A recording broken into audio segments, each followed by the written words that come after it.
This is how we go in and do that far tree line, just with little dabs, points, to make it look like trees. And then we just drag it down a bit. You can even do that with your finger. And then it comes back behind here. Just little dabs. Almost like dots, vertical dots. So it looks like there are trees back there. This is such a small painting, you don't want to do a lot of detail on this, or it won't look realistic.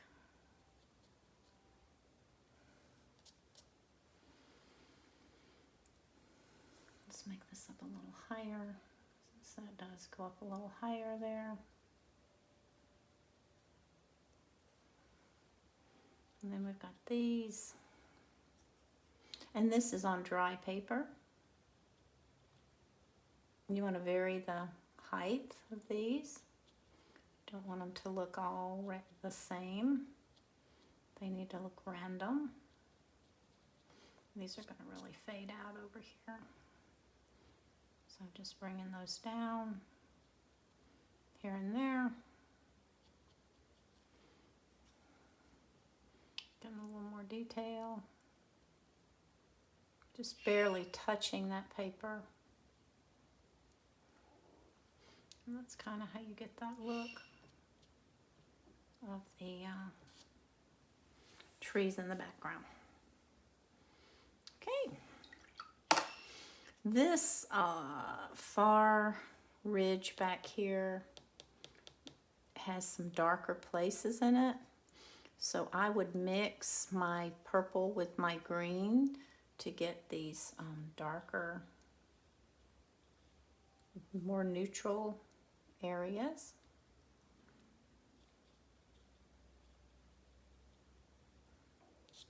And just soften that. You can soften it with a brush also. This is more a rougher line here on these mountains, so I'm just putting in some texture. I want this to be predominant right there.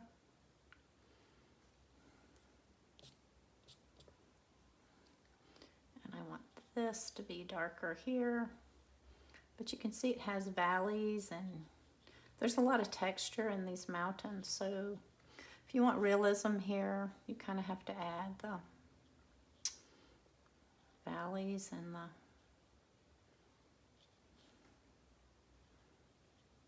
highs and the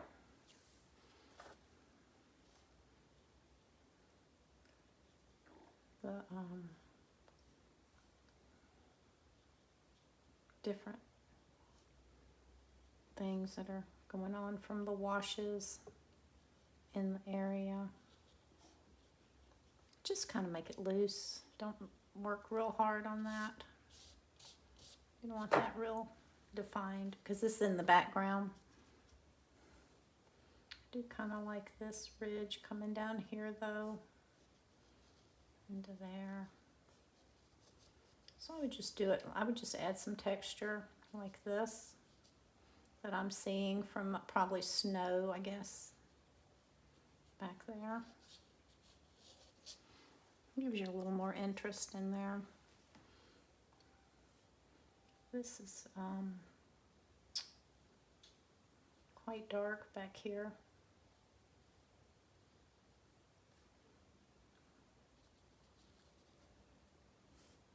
Along this ridge line.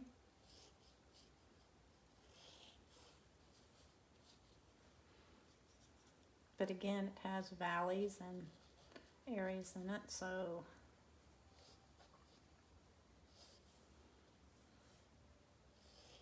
whatever texture you want to add in there, that would probably be a good idea.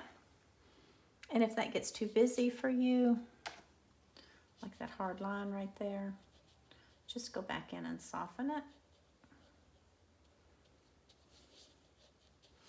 In nature, the wetter your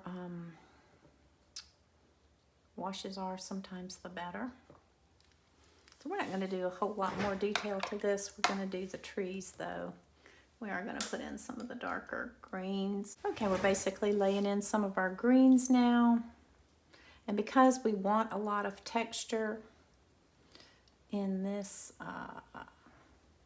in these trees, and if you paint fir trees, you'll notice that fir trees, let me get a little more detailed brush there. You're going to need a detail brush for this. And we're going to lay them in fairly dark at first. They're always out more on the edges. So you've got quite loose edges here on these trees. You notice that they start here and they'll come out and they'll get larger as they go, kind of in a shape that's similar to this. So a fidgety brush is probably your best friend here.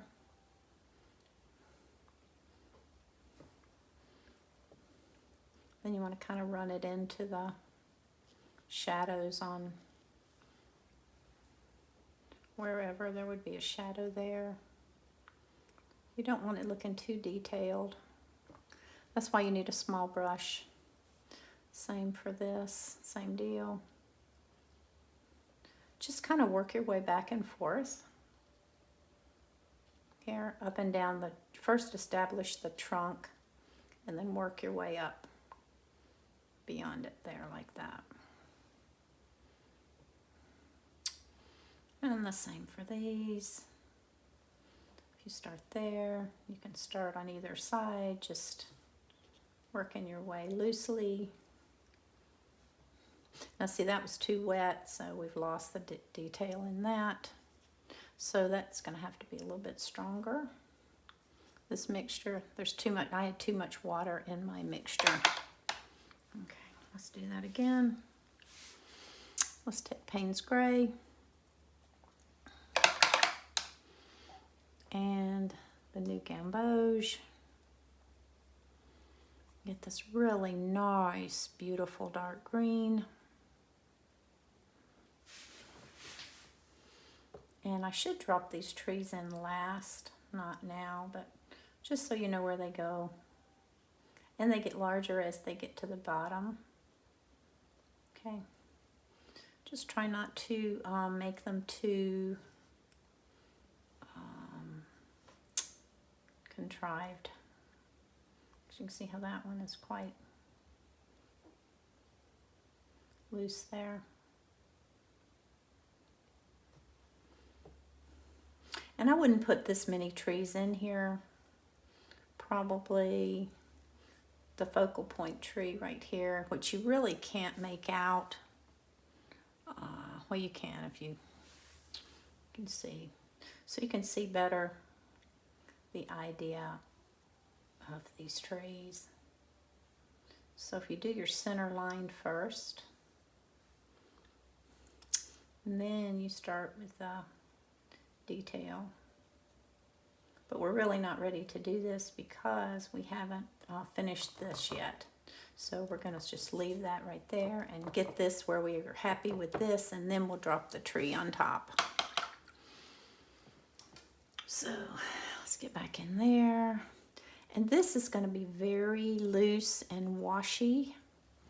I'm going to have some areas that are really dark and some areas that are not. So we're just going to kind of lay the darks in here.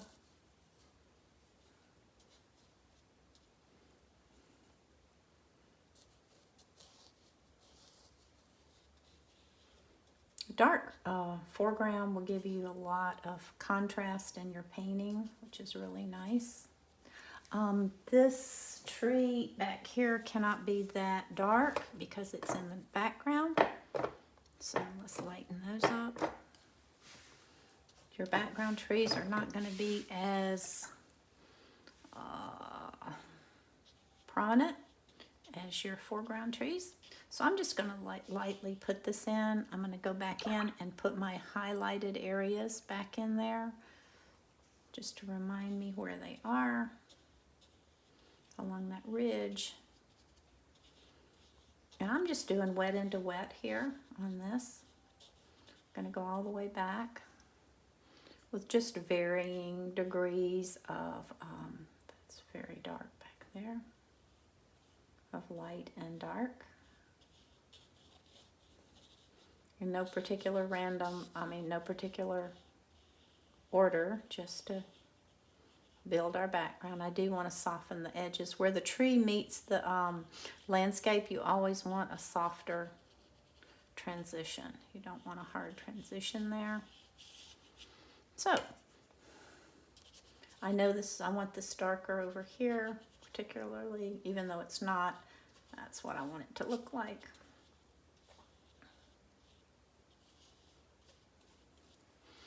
I know I've got a greener mixture over here.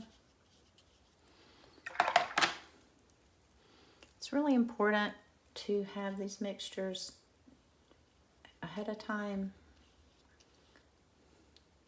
We've got basically a landscape that's undulating here.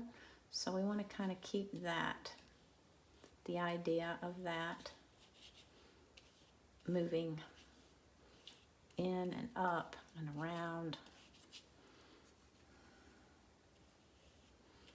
Some more in some areas, less in others. Always darker on the edges because that brings the people into your painting. And the more soft and mottled that this is, the better. Let's get, that was lemon yellow, so let's add just some yellow, lemon yellow in some of these places. Just to remind us that we kind of have we had a hill going here.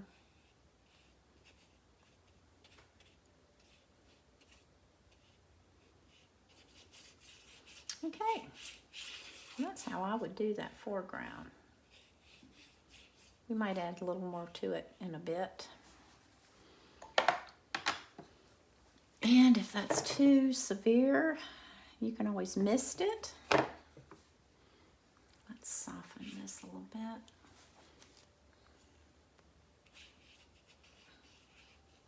Make this kind of a hill here. I'm seeing that. That's a very, very wet mixture right there.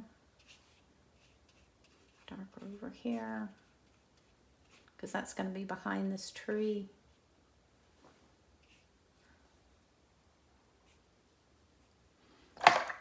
And if you really want it soft, just mist it. You'll get a nice mottled background. And actually, if you turn it this way, you can get it to run. So it looks like it's actually running.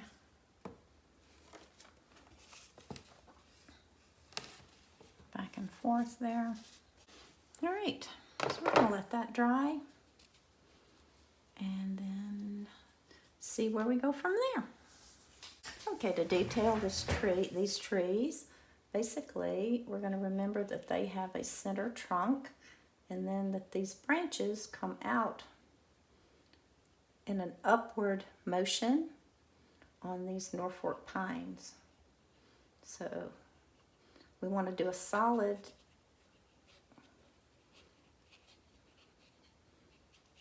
mass area here, and then just let the little other tips come out, and then we're going to change to a mid-tone here and there. Just add some different and this method is pretty much just back and forth,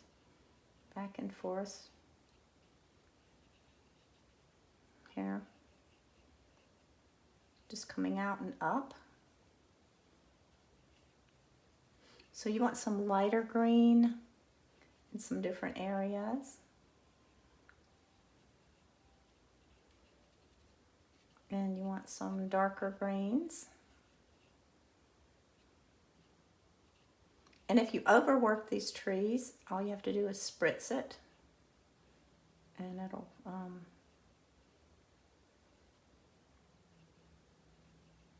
soften them. And stop before you think you're done, because you can easily overdo this. These in the background are going to have much less detail.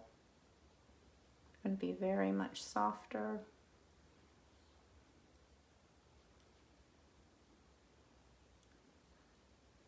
Always anchoring them to the ground. And your mixture has to be thick enough that you can actually make a line, because if you can't make the line, it's not going to look right.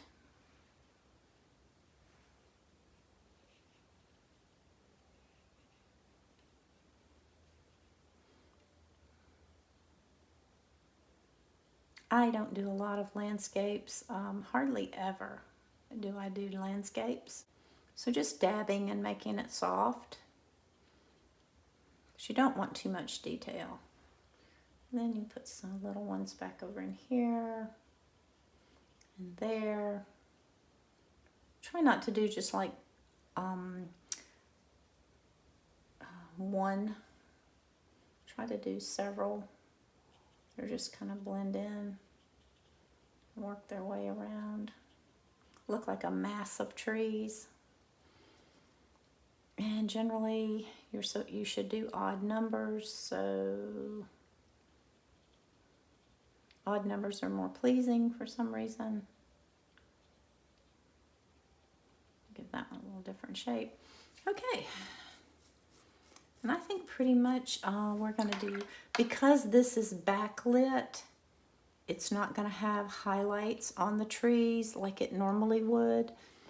So if there are going to be highlights anywhere, it's going to be like behind. So you could do a little bit of highlighting behind here if you wanted to. That's way too wet. But you could do a little.